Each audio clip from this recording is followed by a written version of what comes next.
भगवान तथागत गौतम बुद्ध, विश्वरत्न डॉक्टर बाबासाहेब आंबेडकर, छत्रपती शिवाजी महाराज,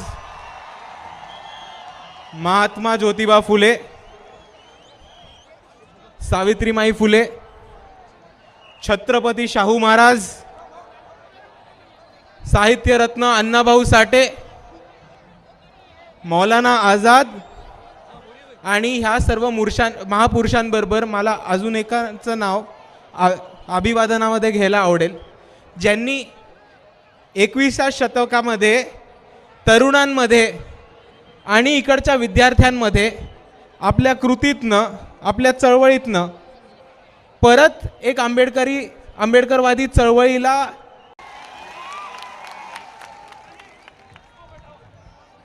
वंचित बहुजन आघाडीचे राष्ट्रीय नेते ॲडव्होकेट बाळासाहेब आंबेडकर, आजच्या सभेचे अध्यक्ष PG वानकडे साहेब, मंचावर उपस्थित सगळे मान्यवर, इथे उपस्थित सगळे उपासक, माझ्या मातांनो, भगिनींनो, माझ्या बंधूंनो आणि ह्या चळवळीतल्या तमाम साथीदारांनो, तुमच्या सर्वांना माझा क्रांतिकारी जय भीम। चालू करायच्या आधी मला एक विशेष टिप्पणी करायला आवडेल, ॲक्च्युली 2 करतो। सर्वात पहिले मागच्या 3-4 महिन्यापूर्वी इकडे एक भाजपचा मेळावा झाला होता आणि त्याच्यात देवेंद्र फडणवीस जी असं म्हणाले होते की ती सभा बहुतेक अकोल्याची रेकॉर्ड ब्रेक सभा होती। कोणीतरी देवेंद्र फडणवीसांना जाऊन फक्त आपल्या धम्म मेळाव्याबद्दल सांगा एकदा।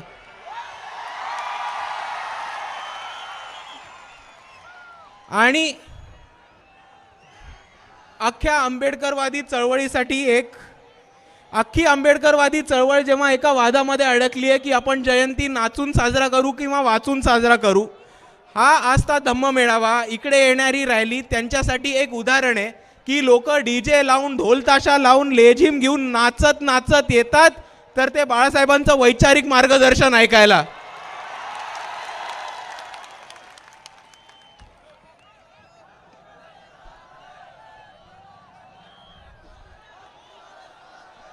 आज आपण सर्वांनी एक परिस्थिती समजून घेऊयात आणि एका गोष्टीकडे लक्ष टाकूयात की आपण सर्व डॉक्टर बाबासाहेब आंबेडकरांनी दिलेल्या मार्गावरती चालत आलोत।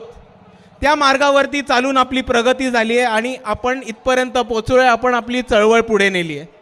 आज मित्रांनो, आपण एक गोष्ट जाणून घेऊयात की ह्या देशामध्ये असं कोणतंही क्षेत्र नाही आहे जिकडे आपण मागे राहतोय, तर प्रत्येक क्षेत्रामध्ये, ते विज्ञान असो, ते अर्थशास्त्र असो, ते राजकारण असो, ते क्रीडा असो, ते मीडिया असो, ते सिनेमा असो, आपण कोणत्याही क्षेत्रामध्ये मागे नाही पडलोय, तर इकडच्या प्रस्थापितांच्या पायावर पाय ठेवून, त्यांच्या डोळ्यात डोळे टाकून त्यांचा सामना करतोय। पण हीच परिस्थिती समजून घेत असताना आपल्या सर्वांना एक गोष्ट पण लक्षात घ्यायला लागणार आहे, ती म्हणजे आज या देशामध्ये, आज महाराष्ट्र राज्यामध्ये परत एकदा मनुवादी ताकद उभी राहतीये। जर आपण बघितलं तर भारतभर आपल्या दलित बांधवांना घोड्यावर मिरवणूक काढण्यासाठी त्यांचा जीव घेतला जातो, कोणी दाढी किंवा मिशी वाढवण्यासाठी त्यांचा जीव घेतला जातो, चांगले कपडे घातल्यासाठी त्यांचा जीव घेतला जातो, चांगल्या हॉटेलमध्ये गेल्यासाठी त्यांचा जीव घेतला जातो किंवा त्यांना बेदम मारण्यात येतं। आणि जर आपण आपल्या महाराष्ट्रामधल्याच गेल्या 6 महिन्याचं उदाहरण घेतलं तर आपल्या सर्वांच्या समोर एक खूप दुःखदायक घटना होती, ती म्हणजे आपल्या सर्वांचा चळवळीतला साथीदार, वंचित बहुजन आघाडीचा एक धडाडीचा कार्यकर्ता, ज्याला आम्ही साथीदार मानायचो, असा अक्षय भालेराव, त्यांनी नांदेडमध्ये त्यांच्या गावामध्ये पहिल्यांदा मिरवणूक काढली म्हणून तिकडच्या जातीवाद्यांनी त्यांच्याशी फुकट फालतू भांडण करून त्यांचा जीव घेतला गेला। लातूरमध्ये, रेणापूरमध्ये एका मातंग समाजाच्या माणसाला तिकडच्या ठेकेदारांनी पैसे चोरल्याच्या आरोपावरती ठेचून मारलं आणि त्यांचा जीव घेतला। श्रीरामपूरमध्ये जर आपण घटना घेतली तर काही भटक्या विमुक्त दलित समाजातल्या तरुणांना तिकडच्या गायगुंड्यांनी, तिकडच्या ठेकेदारांनी कबूतर चोरीच्या आरोपांवरनं उलटं टाकलं, त्यांना उलटं टांगण्यात आलं, त्यांना मारण्यात आलं आणि त्यांना अमानुष्य असं टॉर्चर करण्यात आलं। आणि हा प्रसंग घडतोय कारण फक्त आणि फक्त आज भाजप आणि इकडचा समाज RSS संघ हा सत्तेत आलाय. आणि दुसऱ्या बाजूला आपण एक समजून घेऊयात की इकडचं जे पोलीस प्रशासन आहे, इकडची जी कायदा व्यवस्था आहे, यांना त्यांनी डावळायचा सुरुवात केलाय आणि इकडची कायदा व्यवस्था आज त्यांनी खिशात टाकली आहे, म्हणून यांना कोणी जाब विचारणार नाहीये. मणिपूरची घटना आपल्या सर्वांना माहिती असेल. 3 महिने हा राज्य जळत राहिला, बातमी सुद्धा आली नाही. आणि जेव्हा त्याचे दृश्य, त्याच्या घटना आपल्या सर्वांसमोर आल्या, तेव्हा माणुसकीला काळीमा फासणारी अशी एक घटना आपल्या सर्वांसमोर उघडी झाली. आणि हा राज्य 3 महिने जाळत राहिला फक्त आणि फक्त कारण मोदी आणि अमित शहाचं ते षडयंत्र होतं. आणि मित्रांनो, माझ्या साथीदारांनो, जर आपल्याला ह्याच्या विरुद्ध काही करायचं लागणार आहे, जर आपल्याला ह्याच्या विरुद्ध एक आवाज उचलायचा असणार आहे, तर आपल्या सर्वांना एकत्र येऊन लढायला लागणार आहे. कारण हे माझं ठाम म्हणणं आहे आणि मी ठामपणे मानतो की जर इकडच्या संघाला, इकडच्या भाजपला, इकडच्या धारकऱ्यांना, इकडच्या मनुवाद्यांना, इकडच्या नागपूरच्या अर्ध्या चड्डीवाल्यांना जर कोणी हरवू शकतं, जर त्यांचा कोणी पराभव करू शकतं, जर त्यांना कोणी उचलून खाली आपटू शकतं, तर तो फक्त आणि फक्त इकडची आंबेडकरवादी विचारधारा, एवढा मी ठामपणे मानतो. पण मित्रांनो, आज ह्यांचा पॅटर्न बदललाय, आज ह्यांचा जरा गेम प्लॅन बदललाय. ह्या लोकांची आपल्याला बघून, मी सरळ सरळ सांगतो, ह्या लोकांची आपल्याला बघून सरळ सरळ फाटते. म्हणून ह्यांनी काय केलंय, ह्यांनी आता नकली आंबेडकरवादी त्यांच्या पेरोलवरती ठेवलेत आणि त्यांना सगळीकडे पाठवायला प्रयत्न केलाय. आणि जर आपण सतर्क नाही राहिलो तर हेच नकली आंबेडकरवादी RSSचे, भाजपचे, हिंदुत्ववाद्यांचे पैसे घेऊन आपल्या बुद्धविहारामध्ये शिरतील, आपल्या वस्तीमध्ये शिरतील, आपल्या समाज मंदिरांमध्ये शिरतील आणि वेगवेगळा अपप्रचार करायला सुरुवात करतील. आणि तसेच नकली आंबेडकरवादी काही आपल्या शहरामध्ये आलेले आणि त्या शहरामध्ये येऊन एक गोष्ट म्हटलेले की आपण राजकारणाकडे जरा असं पडूया नको, आपण राजकारणाकडे दुर्लक्ष करूया, आपण आपली नोकरी आणि शिक्षण ह्याच्यावरतीच विश्वास ठेवूया आणि ह्याचंच काम करूया. अरे ह्या साल्यांना मला एक गोष्ट सांगायची आहे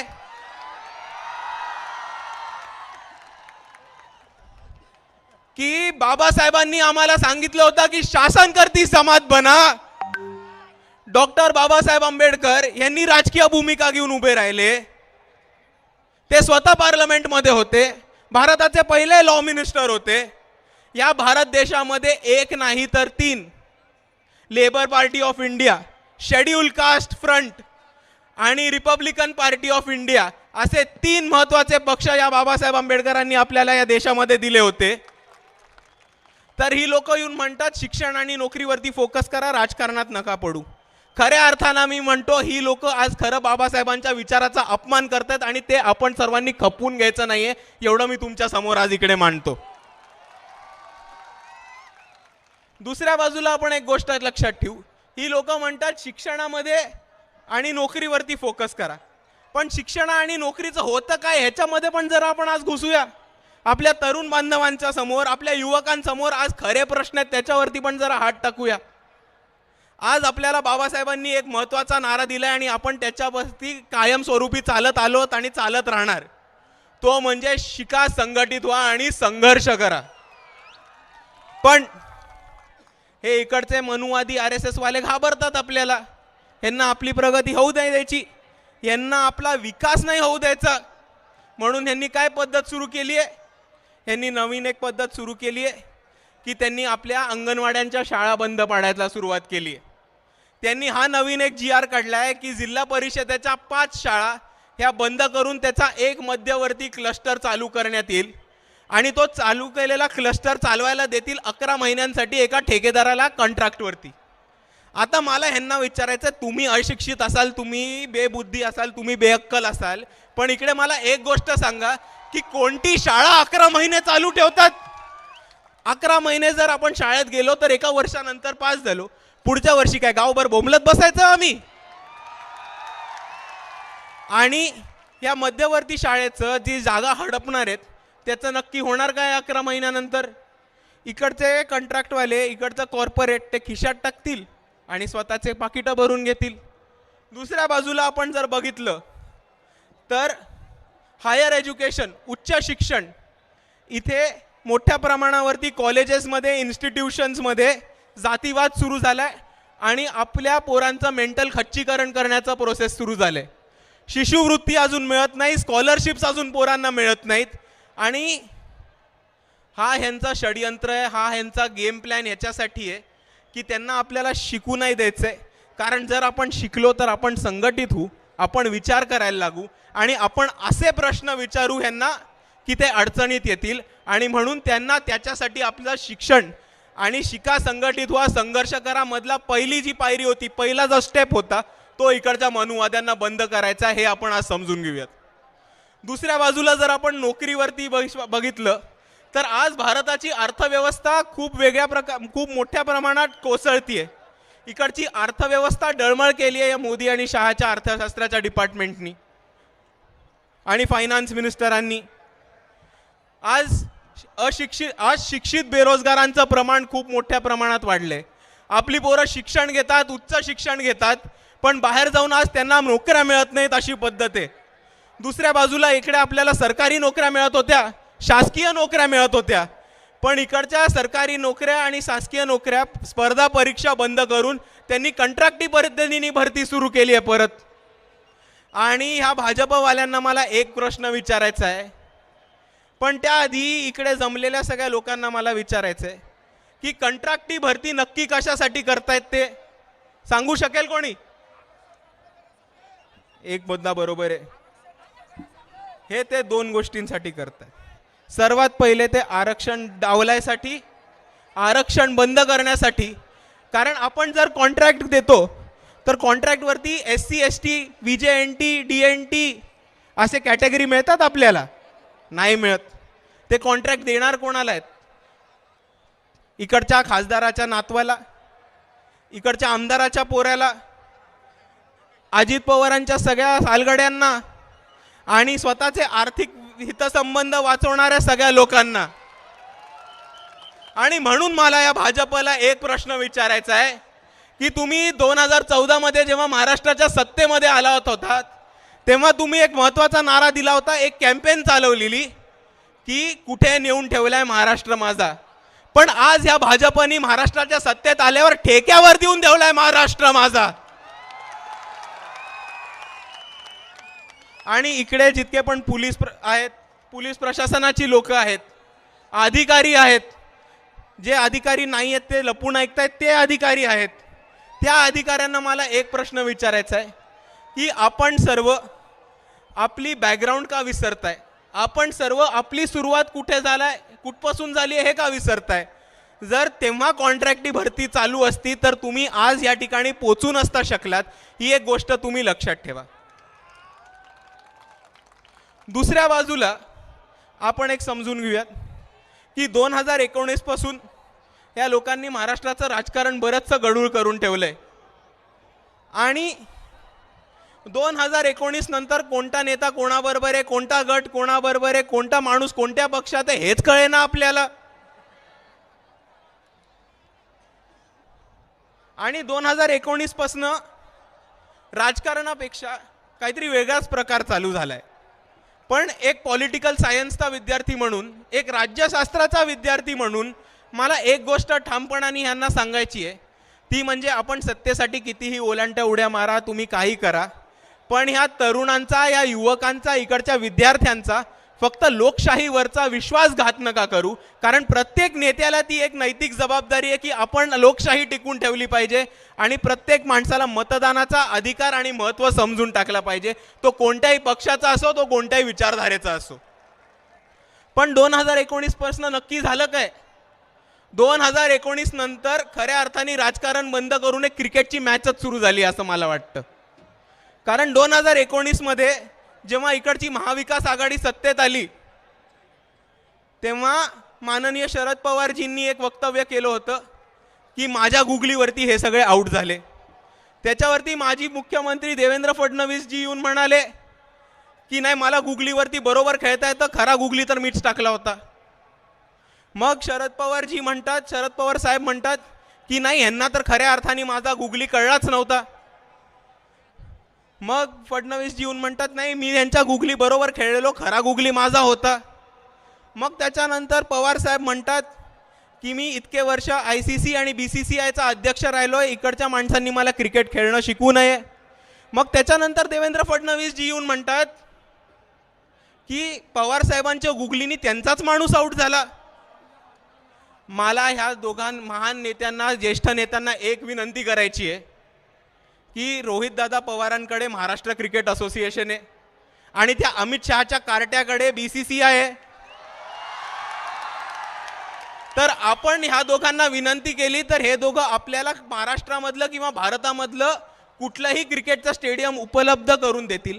आपण तिकडे जाऊन मोकार बॅट बॉल खेळत बसा, या महाराष्ट्राच्या जनतेशी घेऊ नका फक्त.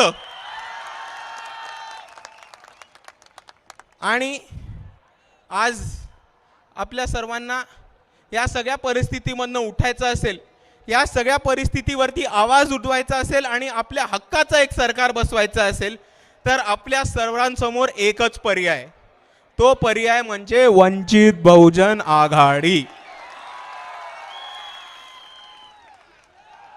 आणि आज मी एक गोष्ट सांगतो की ह्या वंचित बहुजन आघाडीच्या कार्यकर्त्यांनी एक ठराव केलाय की जर कोणी मनुवादी, धारकरी, संघी, भाजपचा चिल्लर कार्यकर्ता, भाजपचा मोठा कार्यकर्ता, नागपूरचा अर्धी चड्डीवाला इकडच्या वंचितांच्या विकासासमोर आला, जर इकडच्या वंचितांच्या विकासासमोर आडवा आला तर इकडचे वंचित बहुजन आघाडीचे कार्यकर्ते त्याला आडवा करण्याशिवाय राहणार नाहीत, एवढं मी तुमच्या समोर सांगतो.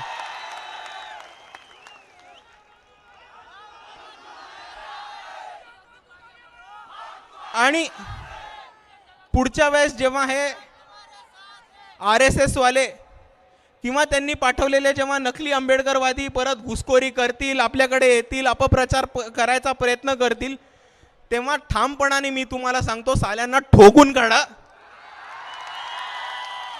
आणि जर त्यांनी परत याची हिम्मत केली तर त्यांचा करेक्ट कार्यक्रम मी स्वतः येऊन वाजवतो, एवढं तुम्हाला सांगणार आहे. आणि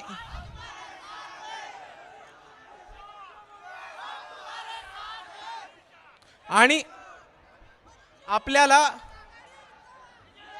आपल्या समोर समस्या अनेक आहेत, आपल्या समोर शत्रू अनेक आहेत, आपल्या समोर दुश्मन पण अनेक आहेत. मागच्या निवडणुकीत आपण एवढा मोठा प्रचार उभा केला, इतक्या लोकांना जोडलं, इतका मोठा जनसमुदाय उभा केला, पण मागणं कोणतरी पिन मारायला बरोबर येऊनच जातं. मागच्या वेळेस लोकांनी येऊन काय अपप्रचार केला की वंचित बहुजन आघाडी बी टीम आहे. ऐकलं असेल, आपण ऐकलंय की नाही? तर ह्या लोकांना मला दोन प्रश्न विचारायचे आहेत की नक्की असं काय केलंय आम्ही की तुम्ही आम्हाला कोणाची तरी बी टीम म्हणून राहिलात? तुमच्याकडे पुरावा आहे का हे सांगा. नसेल तरी आम्हाला हे सांगा की आम्ही नक्की केलंय काय.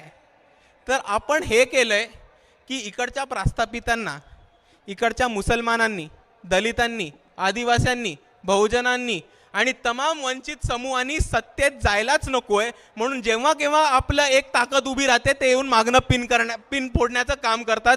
ही गोष्ट आपण लक्षात ठेवूयात.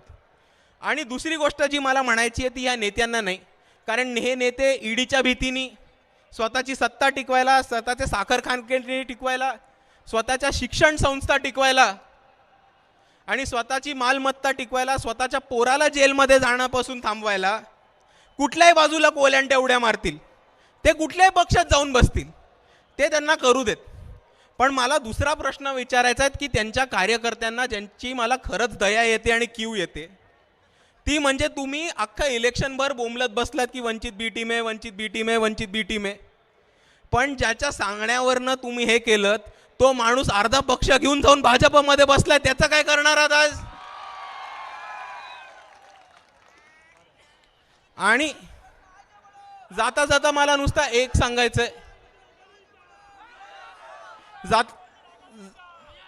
जाता जाता मला नुसती एक गोष्ट मांडायची आपल्या समोर की आज भाजप विरुद्ध वेगवेगळ्या ताकदी उभ्या राहत आहेत, वेगवेगळे फ्रंट उभे राहत आहेत, आणि ते चांगली गोष्ट आहे, ते व्हायलाच पाहिजे. कोणीतरी भाजपला हरवून त्यांचा माज उतरवणं अतिशय गरजेचं आहे.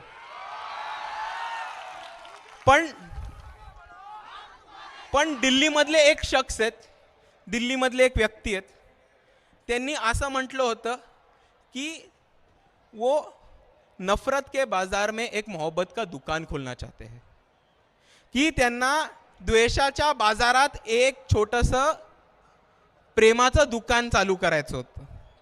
मला एक गोष्ट कळत नाही पण की एवढ्या मोठ्या द्वेषाच्या बाजारामध्ये तुम्ही एक छोटंसं दुकान उघडून काय करणार आहात. म्हणून मी त्यांना एक गोष्ट सांगतो की तुम्ही तुमचं दुकान वगैरे सोडून द्या, एकदा फक्त बाळासाहेबांना आजमावून बघा.